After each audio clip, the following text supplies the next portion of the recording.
Words have power. Change your question just slightly, and you'll likely get a completely different response. Let me explain what I mean.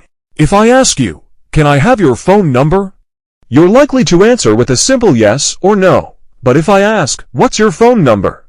your mind immediately assumes you're expected to provide it.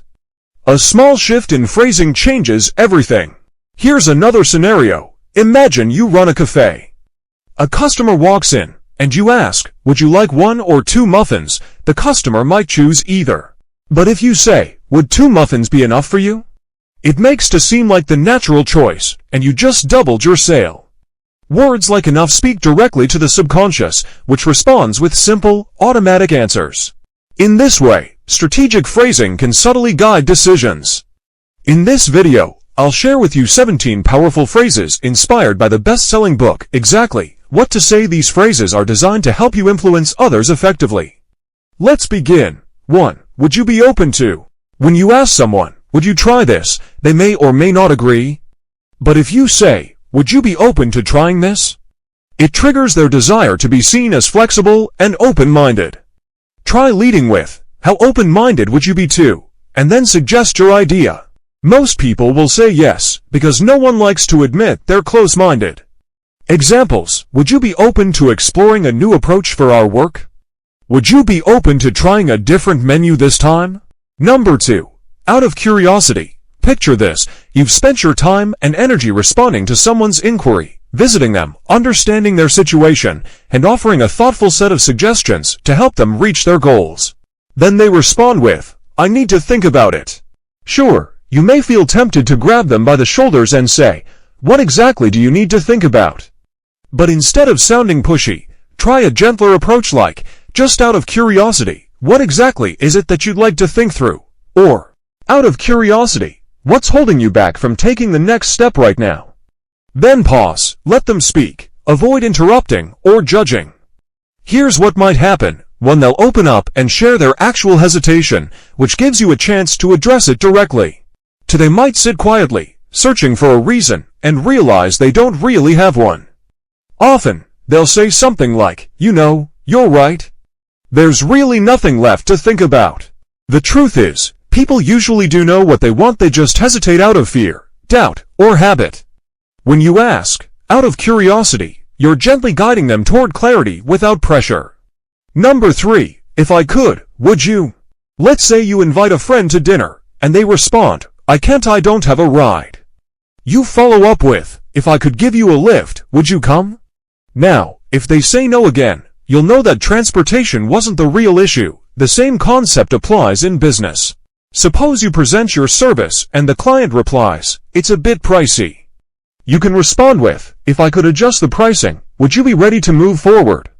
This question isn't a promise, it's a test to uncover the real barrier. If they say no, then price likely wasn't the issue. If they say yes, now you know what's stopping them, and you can work from there. It's a smart way to figure out if solving their stated objection will actually close the deal. If it will, you can then offer your best solution confidently, knowing it addresses what really matters to them. Number 4. When would be the right time? Sometimes your suggestion doesn't get the attention it deserves simply because the other person claims they're too busy to think about it.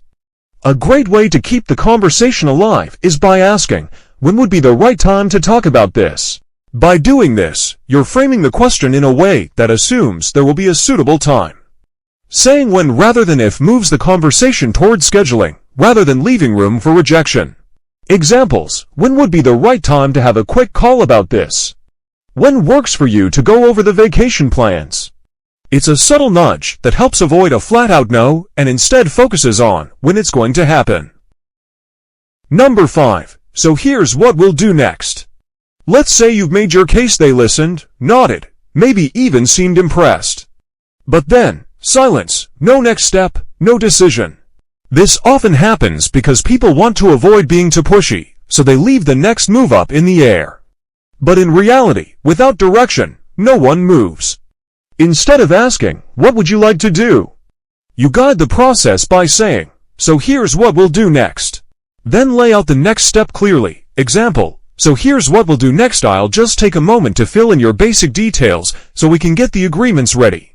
And to follow through, finish with a simple question that keeps the momentum going. What's the best email address to send the documents to? A small, specific question like that makes it easier for them to reply, and their response signals commitment. Number 6. What do you actually know about? We've all met people who seem to think they've got the final word on everything. If someone dismisses your idea or suggestion too quickly, it's often because they're speaking from assumptions, not facts.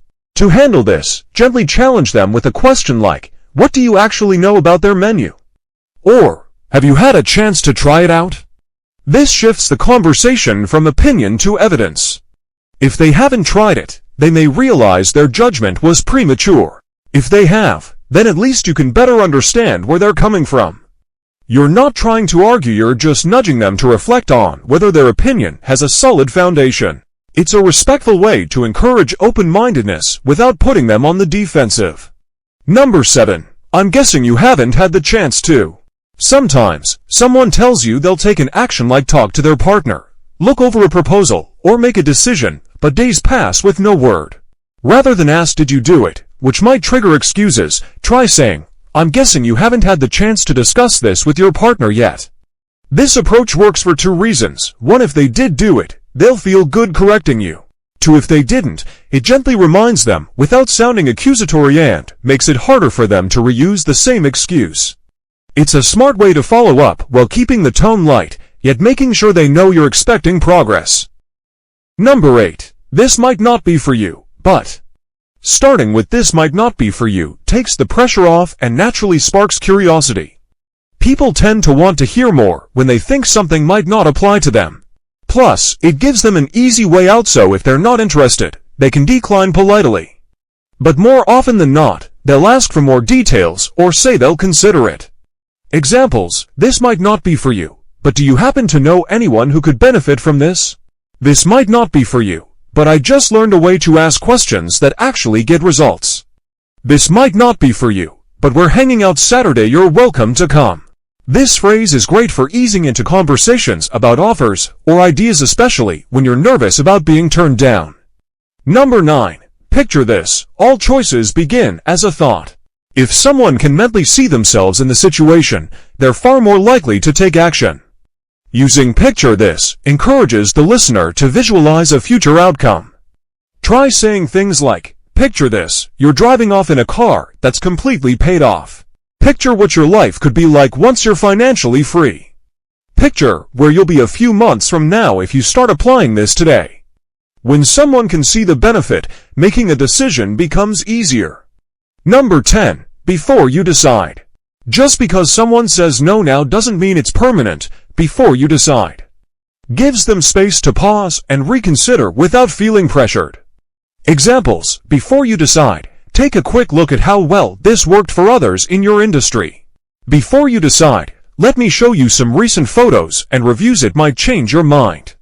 It's a polite, low-pressure way to reintroduce your point of view without sounding pushy. Number 11. A lot of people usually. People are influenced by what others are doing. Saying a lot of people usually uses social proof in a natural, non-intrusive way. For example, instead of you should try this, say, a lot of people start with the trial version, it's free for a week. This makes your suggestion feel common, accepted, and worth considering. Number 12. Would you mind doing me a small favor? Right after someone expresses gratitude, they're often more open to returning the kindness. This is the perfect moment to ask for something lightly. Example: after a customer says thanks so much, follow up with, would you mind doing me a quick favor? Is there someone like you who could benefit from this too? It's friendly, casual, and surprisingly effective. Number 13. You've really got 3 choices. When someone is stuck, offering 3 clear options can help simplify the decision-making process. Lead with the least appealing option, follow with a neutral one, and end with your preferred solution. Example: you've got 3 choices here. First, you could start job hunting, update your resume, go through interviews, and possibly get similar pay. Second, you can stick with your current role and deal with it as is. Or third, you could test out this side project while keeping your job, just to see where it leads. Which sounds more manageable to you? This layout makes your suggestion feel like the obvious choice without telling them what to do. Number 14. What makes you feel that way? When someone offers a quick excuse or firm opinion, this gentle question opens the door for reflection. It's curious, not confrontational. Examples: if they say, "I just don't have time," you could ask, "What makes you feel that way?" If they say, "It's out of my budget, try," "What makes you say that?" They'll have to explain their thinking, which often reveals their true hesitation. Number 15. There are two kinds of people. This phrase prompts people to identify themselves and naturally lean toward the more favorable side. When you define two contrasting groups, most people instinctively want to be seen as the one with positive traits. Example: there are two kinds of people: those who hand over control of their life to others, and those who take charge and shape their own future. Once you say this, they start asking themselves, which one am I? And likely aim for the more empowered version. Number 16. Here's the upside. This positive lead-in helps turn objections into possibilities. When someone is hesitant or skeptical, reframing with something like "here's the upside" softens the resistance. Examples: here's the upside, lots of people felt the same way when they began, and now they're doing great, so can you. Or if they hit a setback, good news, you just figured out one more method that doesn't work, which brings you closer to the one that does. It helps shift focus from what's wrong to what could go right. Number 17. What would it feel like if? This is one of the most effective ways to tap into someone's emotions because people feel before they decide. By asking what would it feel like if, you invite them to picture a specific outcome and emotionally connect with it. Examples: what would it feel like if, a year from now, you were earning double what you make now doing work you actually enjoy? What would it feel like if this approach helped you finally get past the mindset hurdle that's been holding you back? It helps them experience the future emotionally before they ever get there, and that feeling often leads them to take action. Among these phrases, the toughest to master may be "what do you know?" because it requires confidence and tact, especially when speaking to someone who thinks they know everything. But once you learn to use it effectively, you'll be able to navigate tough conversations with grace and influence. These 17 phrases are subtle but powerful tools of communication. Try using them in your daily conversations and watch how people respond differently.